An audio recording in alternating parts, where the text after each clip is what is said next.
जिसने ब्रह्मचर्य का पालन किया हो,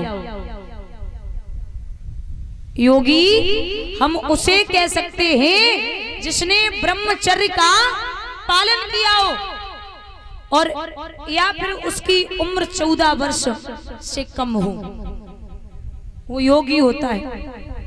ब्रह्मचर्य का पालन करने वाला 14 वर्ष से कम जिसकी उम्र हो। अच्छा, अवस्थाएं जो होती है ना, एक होती है बाल्यावस्था, एक होती है पौगंड अवस्था, एक होती है किशोर अवस्था, और एक होती है युवावस्था, फिर आती है वृद्धावस्था। 1 से 5 बाल्यावस्था, 5 से 10 पौगंड अवस्था, 11 से 14 किशोर अवस्था, उसके बाद शुरू होती है युवावस्था यानी कि जवानी।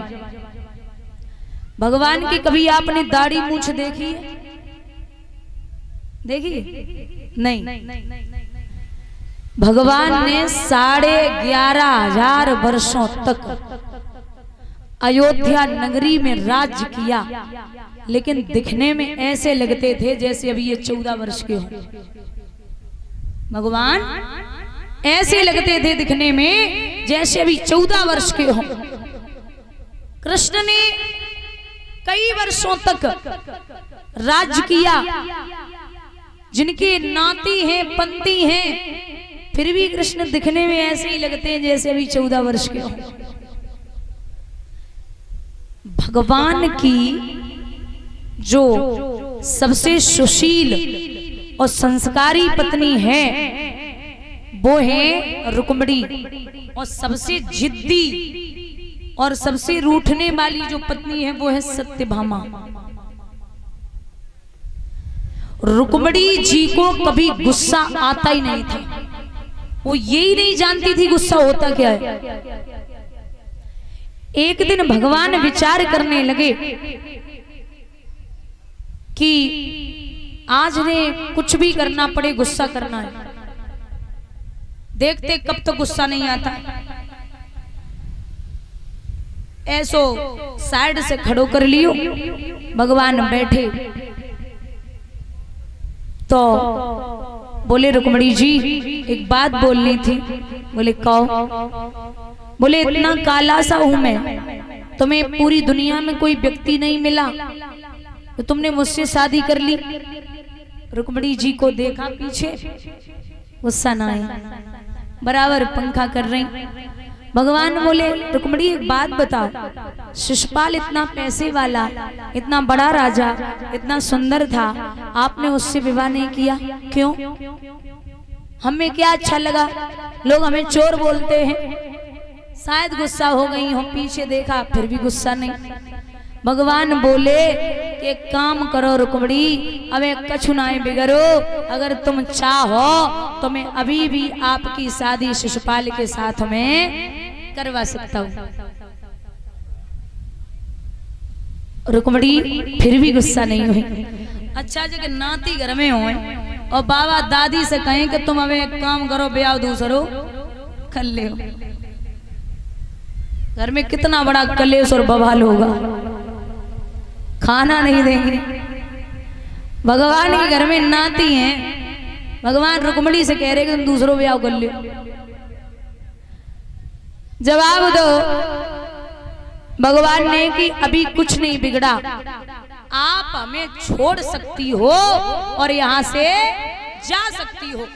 जो जब बात सुनी, महाराज रुक्मिणी को गुस्सा तो नहीं आया, लेकिन बेहोश होके जमीन पे गिर पड़ी। भगवान ने देखो कि जी बोल ना रही है, पीछे देखो तो रुक्मिणी बेहोश पड़ी है। भगवान ने एकदम से घबरा करके चतुर्भुज रूप धारण किया। एक हाथ से प्रभु सर पे हाथ फेर रहे, एक हाथ से पंखा कर रहे, और जो 2 हाथ बाकी हैं उसे गोदी में उठाए हुए रुक्मिणी को बार बार देख रहे। अरे रुक्मिणी, मैं जीवन में कभी भी तुझसे कुछ भी गलत नहीं बोलूंगा। अरे भद्रे, हमसे गलती हो गई तो इस तरीके से मैंने आपसे बात की है। महाराज 1-1.5 घंटे बाद जब रुक्मिणी को होश आया तो नेत्र खुलते ही खुलते रुक्मिणी की निगाह पहुंची भगवान की आंखों से आंसुओं की लाइन लगी है।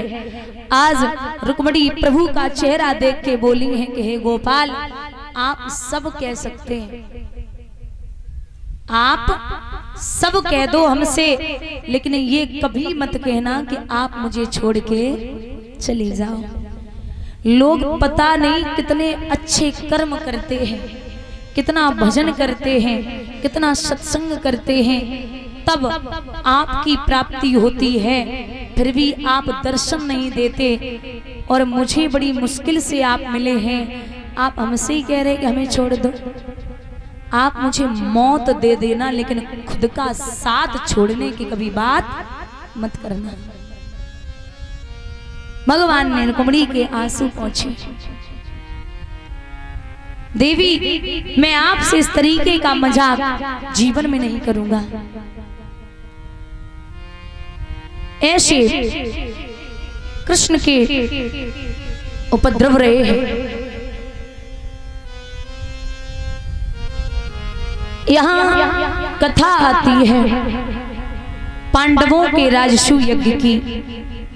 भगवान ने पांडवों का राजसूय यज्ञ करवाया, जिस यज्ञ में प्रभु ने भीम को खाना बढ़ाने का काम दिया, द्रौपदी को खाना परोसने का काम दिया, और स्वयं जो भगवान ने काम किया है वो है ब्राह्मणों के और संतों के चरण धुलना और उनके जूठे बर्तन उठाना। इसी यज्ञ में शिशुपाल का और जरासंध का भगवान ने वध किया था, और 100 वर्षों के बाद हमें भगवान ब्रजवासियों से मिले थे।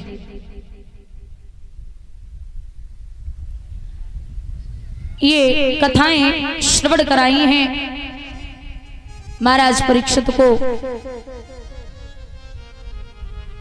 आइए एक छोटा सा भजन बोलते हैं, उसके बाद में